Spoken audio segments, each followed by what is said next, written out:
చాలాసార్లు ఊర్లో అంటారు, ఎప్పుడైనా ఆడపిల్ల ఏడుస్తూ ఉంటే, రేయ్ ఆడపిల్ల ఏడవకూడదురా, ఆడపిల్ల కన్నీళ్లు గారిస్తే మనకు ఉసురు తగిలిదిరా, ఆడపిల్ల కన్నీళ్లు మనకు శాపంరా అని అంటారు.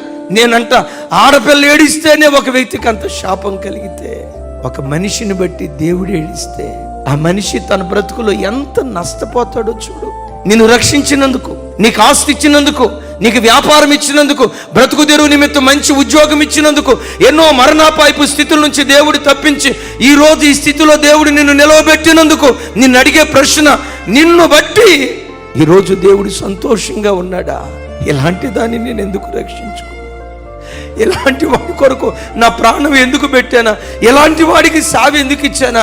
ఇలాంటి వాళ్ళను సావుకురాలుగా, ఇలాంటి వాళ్ళను సావుకులుగా నేను ఎందుకు చేసుకున్నానా అని ఒకవేళ నిన్ను గూర్చి దేవుడు పశ్చాత్తాపడుతున్నాడేమో ఒక్కసారి ఆలోచించు.